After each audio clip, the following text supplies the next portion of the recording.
Welcome everyone to the Adversity to Advantage podcast. I'm very excited today. I've got Stephen Thrift on the other end of the line.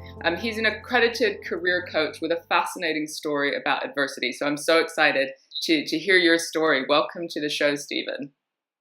Thank you very much, Petra. It's great to be with you, and thank you for the introduction. No problem at all. Thanks for joining us. So give us a little bit of context. What are you passionate about at the moment, just in life and in work? Over the past 5 or 6 years, I've become really, really passionate about personal development, and that translates into the career coaching that I do. It's not just a job for me. It's absolutely a hobby. I love the studying, the background reading. I even enjoy all the admin that comes as part of the role, and then of course there's the work. Then, of course, there's the working with people and seeing them grow and improve their circumstances, which is just incredibly rewarding. Absolutely. Other than that, my other big passion is rugby. I'm a big fan of Newcastle Falcons. I think they're going to have a great season this year. Lovely. And finally, I'm married with a 9-month-old daughter who is just absolutely amazing and brightens up every day for us. Oh, amazing. So sweet. And I know that this hasn't always been your work, and you've gone through a journey yourself in order to get to the place that you are and giving back and feeling so passionate about what you do. So take us right back for a second. Give us some context about what it was like growing up for you. Do you feel that sort of the education system and your parents prepared you for the real world? Like, what was that like?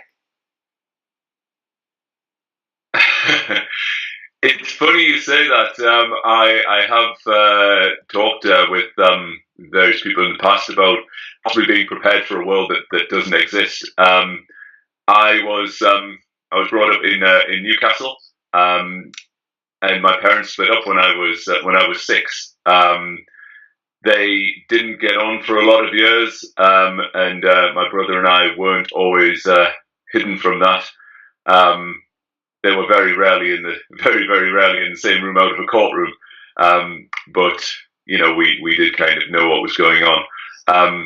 Both my parents quite short-tempered, very loving people, but they had also grown up in single-parent families themselves, both of them, and I think they both carried hangovers from that. If I'm honest.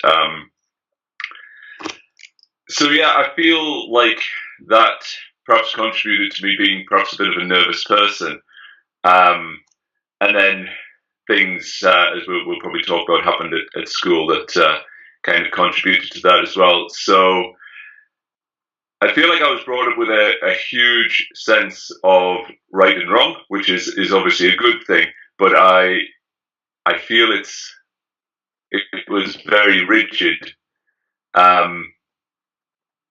And perhaps not actually, children are there to be seen but not heard. It was a bit later than that. But I think very much to the point where I didn't feel like an equal in the family, certainly not compared to my parents. So in a way, I feel like I had a really good childhood in that despite my mother not having a lot of money at all, we never really... we had holidays, and we never ever went hungry. We always had clean clothes, and a lovely house. But I feel like as I grow older, I begin to realise that perhaps it has contributed to some of the emotional difficulties I feel now. There's a bit of a thread, right, from how our parents raise us or the context that we're in into how we deal with life, I guess. So what was school like for you? What was that experience like? School was very much a journey for me. And you're right about how our parents raise us has a huge impact, because when we're very young, we take in everything as gospel, and it forms the core beliefs and values that we have throughout our lives, and where life turns out to be different from that, it can cause real conflict. It can be a shock to the system. Yeah. So in first school, and then for a long time in middle school, I was a really great student. I was what you might call a straight A student. I never got into trouble, or if I did, it was very rarely and very minor. I was in quite small schools, just sort of local ones, and that was good. I had a lot of friends, and then I went to high school, and things were a bit different there. I was still kind of getting on okay, but my grades slipped to the point where I did quite well in my GCSEs, but I barely passed my A levels. So when I went to a different high school up to one that the linear system would have took me to. I went to one in Northumberland, so outside of the city, and I only actually knew 3 people when I went there, which I don't think that was a unique situation in such a school and a location. But I think I was starting at that point to become a bit more of a nervous person, finding it difficult to make new friends.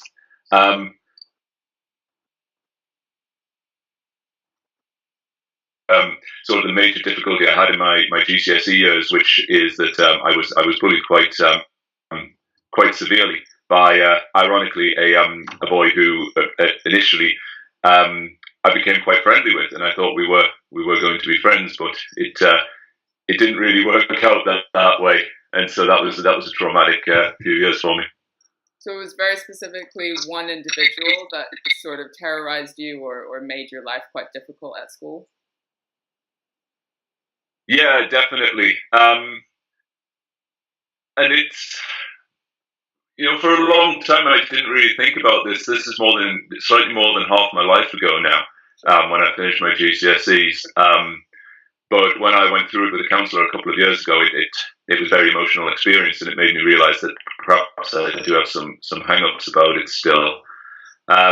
So yeah, it was this boy. He was violent towards me. He was verbally abusive.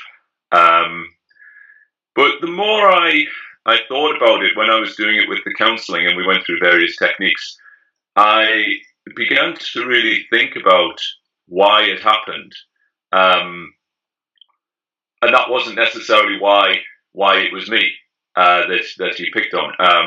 It was quite clear I was I was quite soft. I was overweight. I was quite timid. I didn't have many friends. Stereotypical easy target, really. So the main questions to me, therefore, were why was he bullying somebody, and I became to realise that he was the same as me in many ways. It was just that he clearly wanted to be friends with some of the tougher kids in our school. Yeah. And I think this was the way he felt he could impress them. And what was very interesting was that he, from one occasion where he attacked me quite badly in the playground while we were playing football. He never actually attacked me sort of outside of the classroom. It was always in there while the teacher was out or anything. It could have been, you'd think it would have been quite easy for him to come up to the other end of the field where I was playing football and attack me, but he never actually did that. And so that also made me wonder if maybe he had quite a sort of stressful and aggressive life.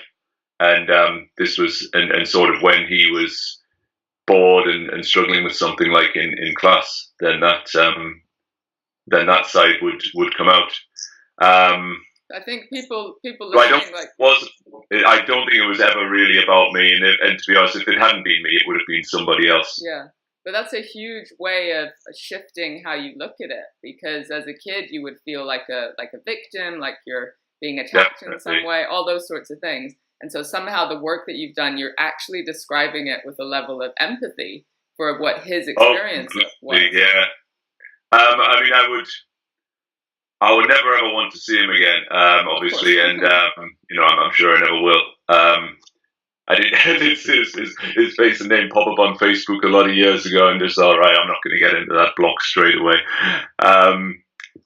It was. Obviously, I was quite frightened of him. I was nervous whenever I knew I was going to be in a class with him, or I expected to be. If I ever sort of saw him at lunchtime or whatever, I would be wary. But I think the major feeling that I felt was kind of a feeling of feeling powerless and weak and not and of just being unable to do anything about it. So, you know, I never told my mother, I never told my parents. I did tell my mother actually a year or two ago, and her reaction wasn't quite as, it wasn't a huge reaction, but it wasn't quite as well positive as I hoped for, and that kind of backed up the fact that she would have had a negative reaction if I told her when I was young. I felt like if I told her, she would have got angry, like, oh, why didn't you hit him back? Why don't you tell a teacher? Why didn't you tell me before? And it's like, I really need support here. I don't need you to be angry about this. Yeah. And again, I don't feel like, I never felt like, telling teachers would make any difference. And again, I was just embarrassed because I wanted to stop it, but I just didn't know how. Of course. That was the sort of major feeling that I had. But as with the help of the counsellor, I went through a lot of things where we talked about, and we talked about what his reasons could have been. We did some role play, the parent, adult, child technique, wow, which I thought was really, really good, both for mine and what I imagined his parent, adult, child states to be like. I did actually come to feel very sorry for him in the end, that this was the only way he felt like he could gain what, and this is probably very subconscious, gain what he wanted, whatever that was, that he felt this was the only way he could do it, or the best way he could do it. Yeah. Some kind of power. And I always feel like, I'm sorry, I didn't quite catch that. Some kind of power, so he could play out what he maybe didn't feel in other areas. Yes, that's exactly right. And I do wonder if perhaps the people he wanted to be friends with had bullied him previously. I don't know, or they did, or he was kind of the I'm not sure what word you would describe it. The kind of lickspittle of the group, perhaps, who was looked down. The cycle of abuse just kept going for him. Exactly. So I imagine just that feeling of powerlessness, shame, embarrassment, those sorts of feelings possibly followed you throughout different periods of your life. And of course, the podcast is very much about the theme of adversity. And so I'm wondering, going through your life, what other things sort of showed up that maybe brought out some of those same feelings?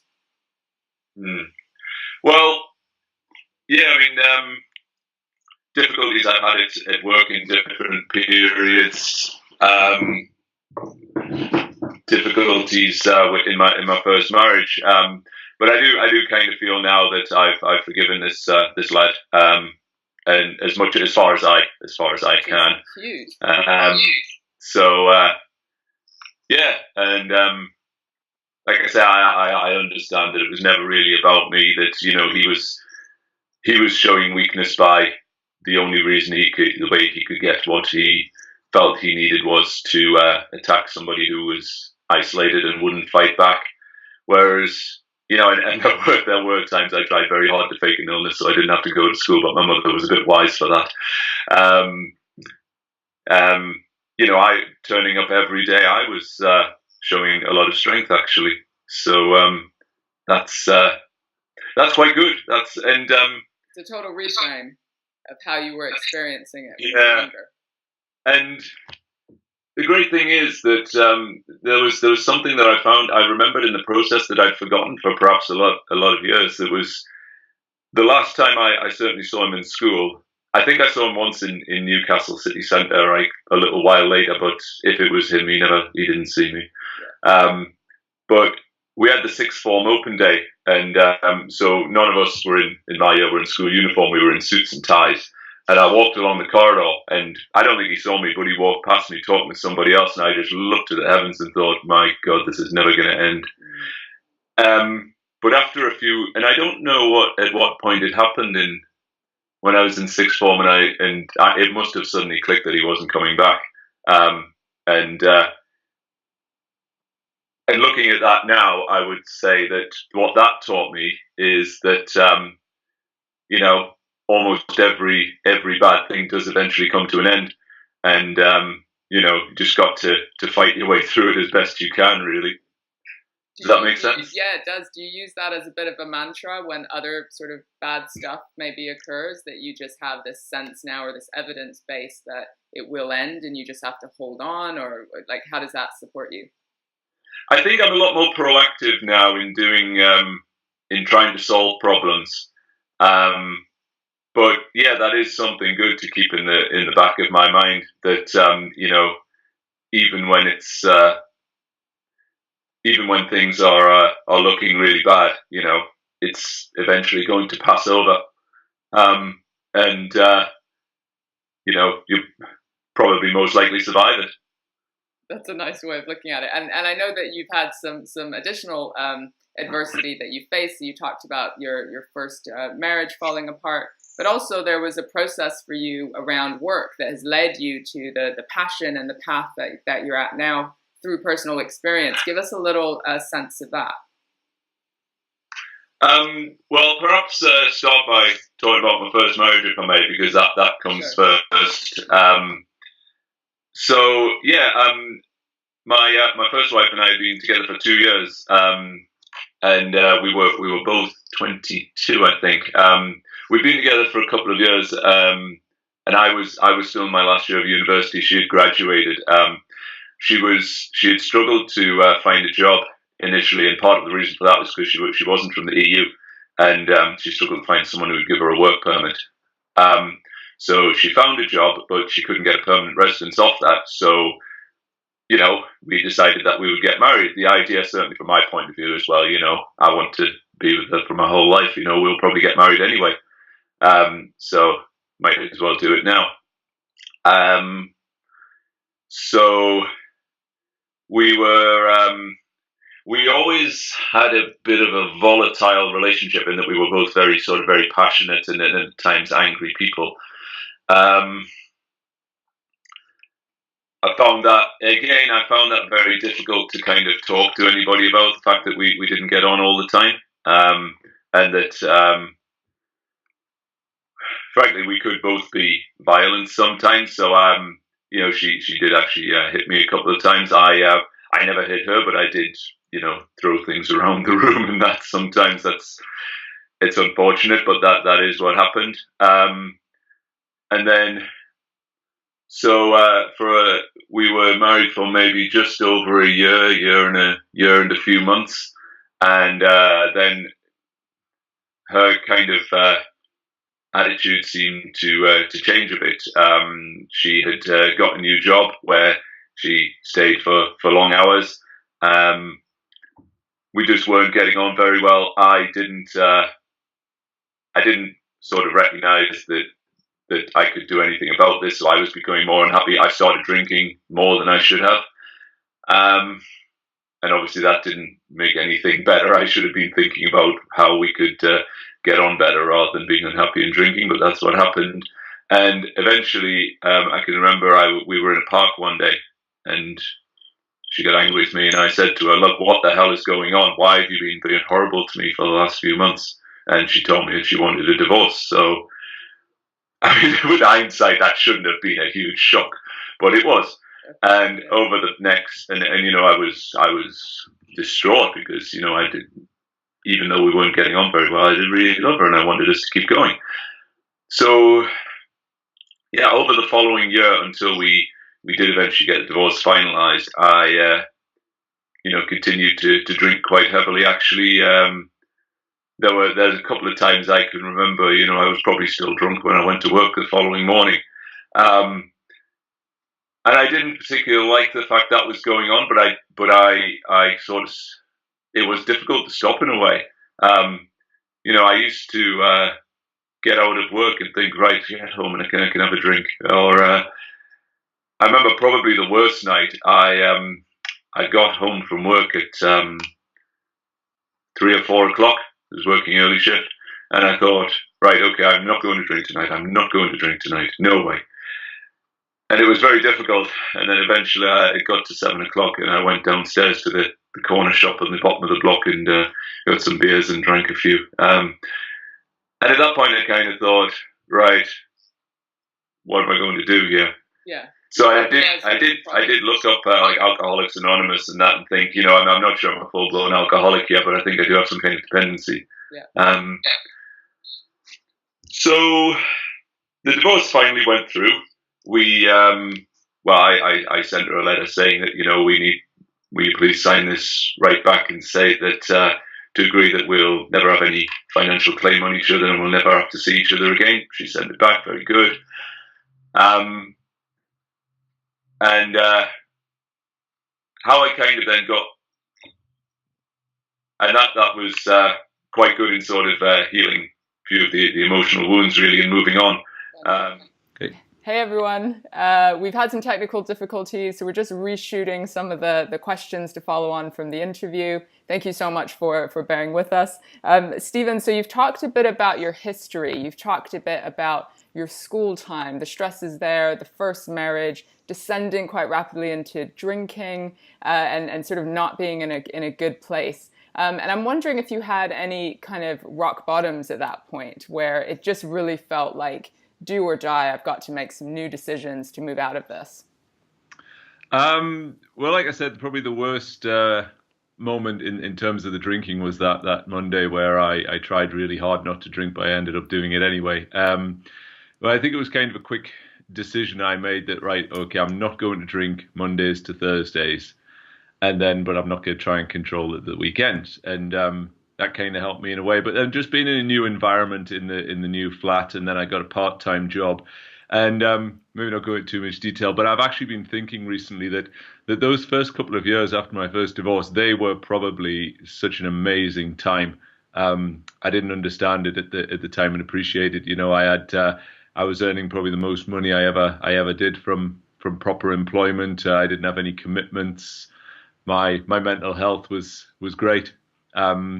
So, yeah. Are you saying that in hindsight?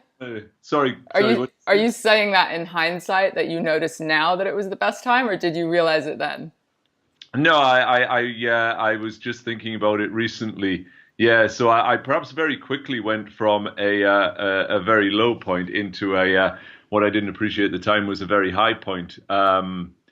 So yeah, it's now things are. I have a lot more commitments now, being married and with a daughter and doing my own business. So, I mean, now is a fantastic time as well. But I think about it was just such a carefree time for me. Lovely. Yeah. And so then I know that you kind of, your employment was going good, and over time things shifted a bit to make you kind of move into and transition into working for yourself.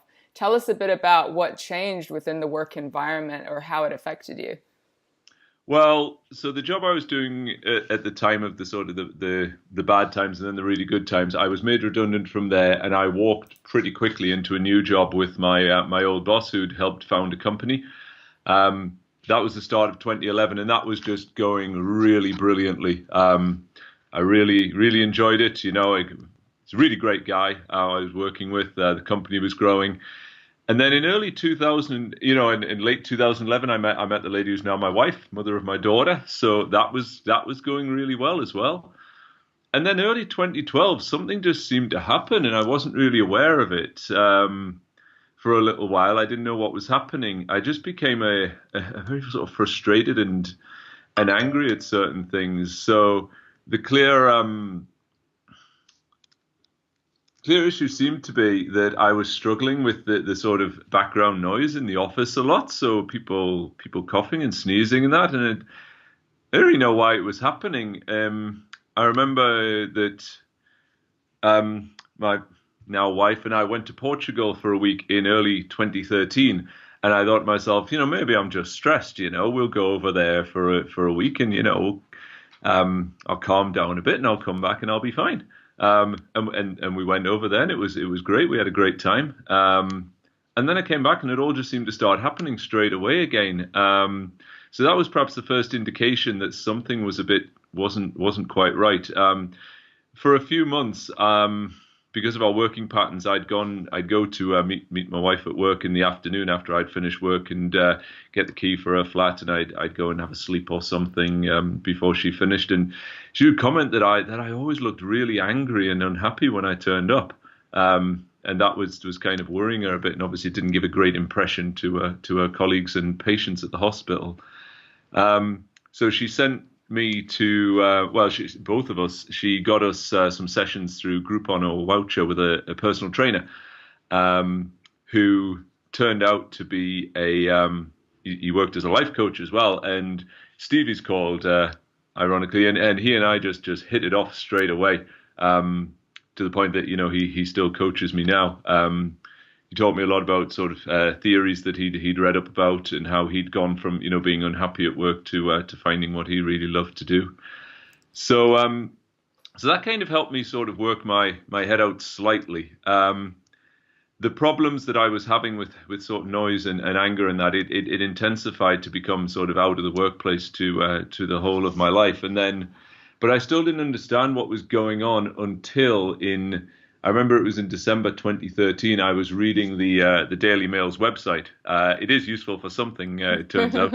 And I read an article about a guy who he jumped in front of a tube train at a station in London, and for some reason I clicked on the article, and it said this guy suffered an obscure condition called misophonia, where he would be sort of really stressed and frightened and angry at certain noises, and it just clicked. This is what I'm suffering from. And I find that a lot of people on support group find out the same way. They struggle for a long time, and then they have a moment where they read it and think, that's it. So that was kind of it was in one way it was good. It's like, okay, this is something real. I'm not going nuts. This is actually a real condition. On the other side, it's like, oh, bloody hell, people have actually committed suicide because of this. And did you go to a GP? Obviously, it's so obscure that this isn't the first thing a GP sort of goes, oh, let me do that checklist and diagnose you with that, which is why it seems like people are finding out through articles or support, like that sort of thing. But I've seen various counselors over the years. Since then, I'm actually finally making a go of CBT therapy at the hospital. So we're going to see what happens with that, really. But I think I found that some therapists, they didn't know anything about it, and I felt that they didn't really know how to help me. So in a way, it's not. I wouldn't say it's any better than it's ever been, but I'm able to keep a lot more of it inside, which again, that's not necessarily a great thing to do a lot of the time. But when you feel very angry thoughts, it's often just the best way to do and release it in appropriate time, like scream when I get back to the car or something. Sure. And then, so how did this, you begin to notice that this is happening, you maybe have this revelation of what it might be, but you're still in unemployment, right? So how did you even manage that? Did your managers get it, or did you get any support there? At the time, I was working in Manchester, and I had possibly the only manager who's ever really tried to understand. So he put me into occupational health. But I was on a contract for maternity cover at that company, and he said, look, this job is about relationships, and the fact that you need to have your headphones in to block out noise a lot of the day isn't conducive to the job, so I'm afraid we're not going to renew your contract. Okay. I went to another company up here in Cumbria where I just hated it. It was a terrible environment. It was never right for me. I got out of there after 7 months before they could sack me. They would have sacked me, I'm sure of it. Yeah. And then I went to an office in Preston. Again, one boss had tried to get me into occupational health, but I ended up in disciplinary because I hadn't disclosed this condition in the application process. I should have. The reason I didn't is because I thought they wouldn't employ me.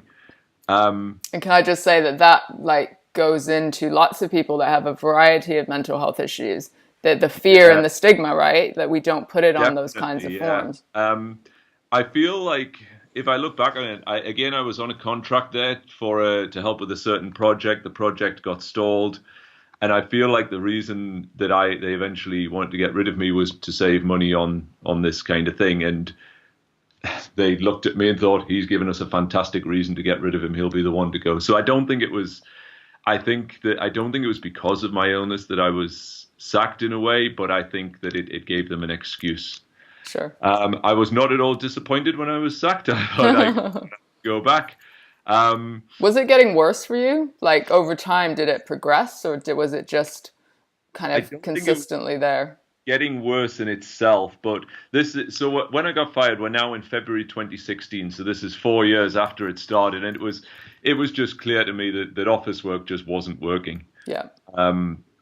It was always going to be the same anywhere I went. So, right, I got myself a job in a bar, and I was quite grateful because I disclosed everything to them I had to, and they gave me a chance, which was great. So I think it wasn't that it was getting worse. It was more that I was beginning to feel a bit more despondent and thinking that, that I'm okay, I can't work in an office. What am I going to do now? What's my future hold in terms of work and that? Yeah. Ironically, actually, it actually happened because of the disciplinary. I started working with Steve again, my coach, and I'm just going to have to find myself a new career.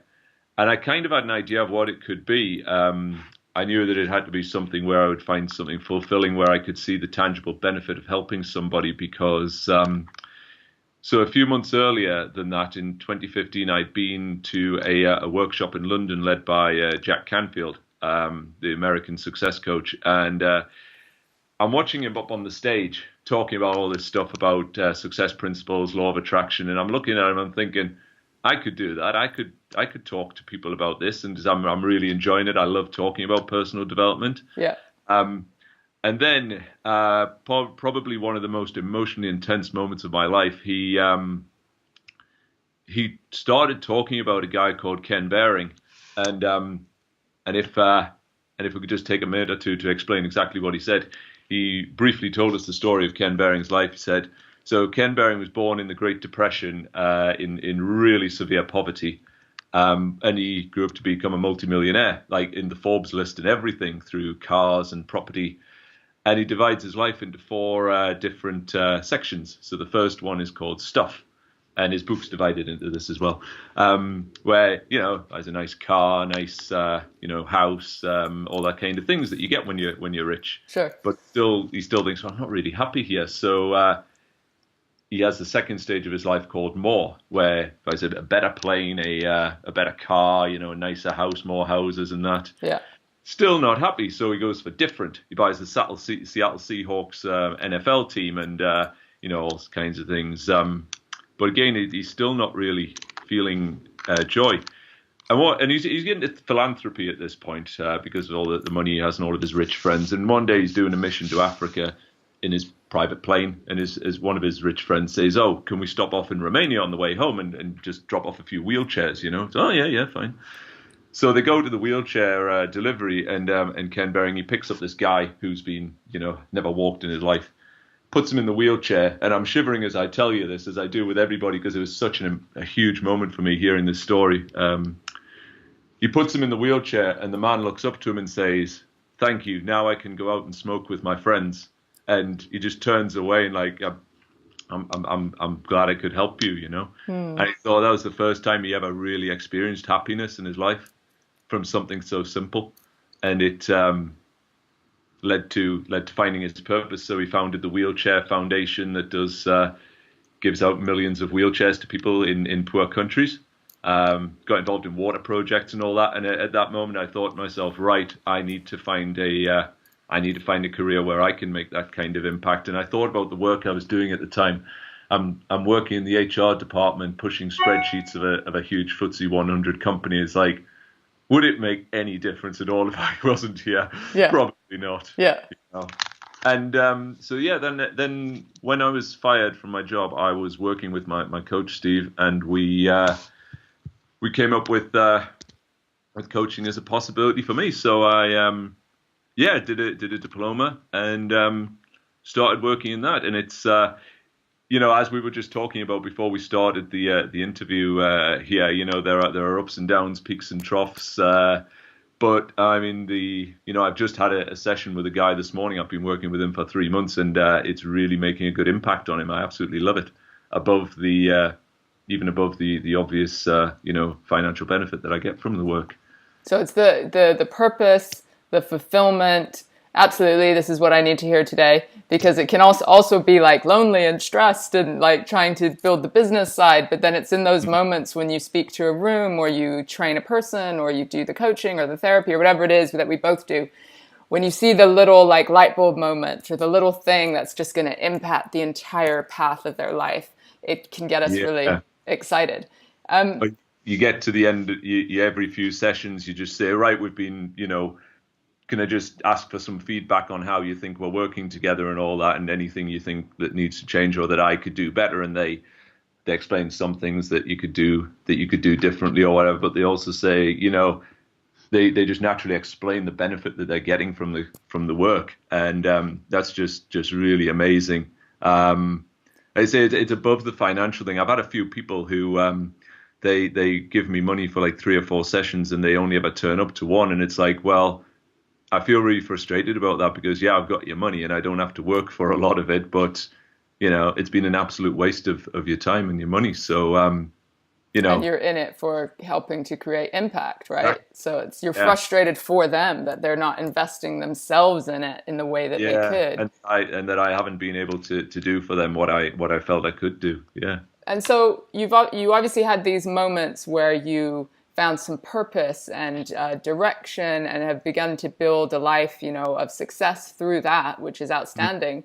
But the misophonia didn't disappear, right? It's still something. No. So I'm curious about, like, how do you manage your own mental health amidst the stresses and the daily life stuff that you kind of put yourself out there for? Well, unfortunately, I do avoid a lot of things. I don't go out into social situations very much. It's one thing. It'd be amazing how much money you don't actually spend when you're when you got misophonia. You don't go to the pub a lot. You don't go to do a lot of things. You don't eat out a lot. Does it feel lonely though, and isolating? It is, because a lot of people don't. A lot of people, and I'll be completely honest. If I didn't suffer misophonia, I wouldn't believe it actually exists, because it's so strange and weird. Yeah. So I can half understand why people wouldn't be understanding. But yeah, I don't think it's something. It's something that's kind of always there. And you go out, people are going to make noise. It's not something I feel I can explain or whatever. So yeah, it does feel quite lonely at times, really. But all I have to do is just kind of keep plugging away, and I do a lot of self-talk, where if I'm starting to feel stressed, I'll try to tell myself that I'm really safe right now. There's nothing wrong. I can make these noises if I want to as well. Which is kind of what people who've experienced trauma kind of do, to just talk yourself down in a way and ground yourself with the present moment.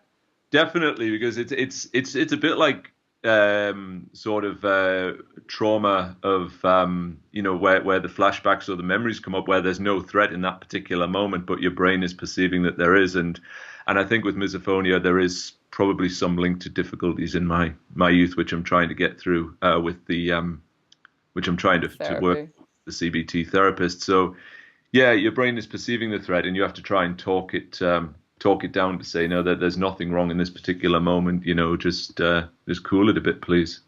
And it doesn't always work, but it's at least something I feel I can do to try and manage it. You're learning as you go along. Pretty much, yeah. Everything. And again, back to this theme of adversity, and we've covered quite a few things through the bullying, the divorce, and dealing with misophonia, and even career transition. Do you think that we need adversity in our lives to help build the character or the people that we are today, or is it just a bit of an annoying thing that we wish we could avoid? I think we probably don't need it. There are people who are very lucky to have parents or meet mentors early on, or have just people in their lives who inspire them when they're young to find their purpose or what they can do. The majority of us don't have that. So if adversity is what it takes to help us find our purpose and what we can do to be happier, then at least we're making some good out of it. So obviously, I know your story, Petra, that you had an extremely difficult childhood and youth, and that's happened. The question is, what are you going to do now to make it worthwhile? Is what I was about to say. But to In a grow way. out, and if the misophonia hadn't happened, then I might not well have been where I am now. I might have just been working in an office, feeling not depressed necessarily, but Slightly still unfulfilled. nagging feeling that I should be doing more than this. But it's easy. I'm earning an average salary, can support my daughter and my wife and everything. So just keep doing the easy thing. So I guess that's what I mean. Yeah. Sometimes the adversity kind of disrupts what is our average. Like we could get away with average or mediocre. We get the adversity, it disrupts it, and we're forced to ask ourselves some serious questions and maybe adapt our whole lives, which is what you've done. But then Yeah. because of that, you're able to have the impact that you're having on so many different clients and people. Yeah, so in my case, the average wasn't possible anymore. Right. So yeah, yeah, I think you're right. Actually, yeah, the average wasn't possible anymore because of this adversity. So I then had to find something new, and it did force me to have a good think about what would be more purposeful. Does Absolutely. that answer your question? Yeah, it does. It does. It does. And so we're getting to the end of our time, but I'm curious, what advice would you give to somebody who, in any of these stages? So either that we can go right back to the bullying phase, the divorce, and then dealing with a mental health issue. What advice would you give to that person who might be feeling hopeless and like there's no one to turn to in order to just take the first step into finding their purpose or looking after themselves? Well, the first advice I could do that they could do right now is to email, or if they don't want to call, they could email the Samaritans, and at least then somebody is listening. Somebody will reply. I've done that times myself. Other than that, my key advice would be that that life goes on, and the bullying, those time when I kind of felt, it's all encompassing in my life at that point, and there was a time I thought this is going to go on for 2 more years. It didn't, fortunately, but life goes on from there. There was a time I never thought I'd sort my head out after getting divorced, but I did. Life does go on, and often time you just learn to live with things, perhaps, or you do recover from things. Sometimes you need help, and if you do, absolutely go and get that. It doesn't make you weak at all, and what is weak is keeping it all inside and not trying to make anything better. Fighting through that fear of weakness is actually a great strength. I love that So because life goes on, if I could distill it into 3 words. I know, Yeah. and I love that because often we notice, we sort of think, oh, good times are going to pass. They're not going to last forever. But we don't often apply that to, well, bad times are going to pass. They're not going to last forever. Like things Yeah. evolve, we evolve, new people come into our lives. But also that asking for help thing can be so hard, especially when you're like, oh, nobody's even going to understand this illness. It could be fake, or it's like no one's going to understand the bullying or take me seriously or whatever. Like it's in those moments that we still need to seek out the people who might just allow us to offload in some way. Well, often the people close to us don't understand, unfortunately, or they're not sympathetic. But just keep looking. There will be somebody who can help you somewhere. There's 7 billion people in the world right now. There's bound to be somebody who is, and no one ever has a new problem. Whatever problem you're having, somebody somewhere in history has suffered it, and they've written a book about it. And more than likely, these experiences have been used in therapy courses. So there is a book that can help you, or there's a therapist somewhere in the world who can help you. And if somebody doesn't understand or isn't sympathetic, then frankly, work out what you're going to do about that, whether they're worth being around, Where perhaps. they're the right people to have in your life. Absolutely. The main lesson I would take out of the end of my first marriage, and also the struggles I've had in the last few years, both of which have led me to suicidal thoughts sometimes, is that, you know, life keeps going on, and that, you know, you do survive almost everything that happens to you. You know, it's really true that you don't have to be defined by what happens to you, but how you deal with it and how you come out of it. And it can lead you to better things. So, you know, sometimes I do think, you know, if I hadn't had this mental conditions, I could be just sitting in an office earning £40,000 a year quite easily, you know, not a lot of stress. Yeah. But I think for a long time, you know, I've always felt like there was, even back to a teenager, there was something in me that I was wanting to discover and let out. I'm just going to throw in a really great quote here that I read as a teenager, and I didn't know what it meant then, but I read it again recently, and it just made so much sense. It's a quote by the footballer Eric Cantona from when he was having a lot of trouble at Manchester United. Obviously a very temperamental guy. I'm a very temperamental person as well. And the quote is, I have a fire inside me that leads me to want to create something. I can't have this fire without accepting that sometimes it wants to come out and do harm. I'm aware of doing harm to myself and others. And again, my passionate nature hasn't always benefited me. But what I think it does is it shows that, you know, I was meant to do something more than just sit in an office 5 days a week for work, doing nothing but making money for shareholders. Absolutely. I love that quote, because it's the fire in your belly. It's like you've got a superpower, but you've got to learn how to focus it. And sometimes we've got to go through our life of, you know, firing in the wrong direction and burning shit and hurting ourselves and all of that in order to get to that point where we can focus it. And once that energy is focused, I mean, just amazing, ridiculous things are possible. So I definitely see that on your journey and resonate with it myself. Thank you so much for your wisdom and your story. If people want to connect with you in some way, where can they find you? Well, my website is Stephen Thrift. That's Stephen with a PH. Thrift is thrift.co.uk. I'm also on Twitter at Stephen Thrift and on LinkedIn as well. So as you said at the start, I specialize in helping people improve any aspect of the career they're looking at, or just finding and creating the career that they dream of. And it's an absolutely fantastic career to be involved in, and anybody who feels like they could use that kind of help at the moment, please do get in touch. Absolutely. Amazing. We'll add all of that into the show notes. Stephen, thank you so much for your time. And of course, me and you are going to hang out. I'm sure, yeah. Thanks very much for listening, Petra. I really enjoyed that. We'll talk soon.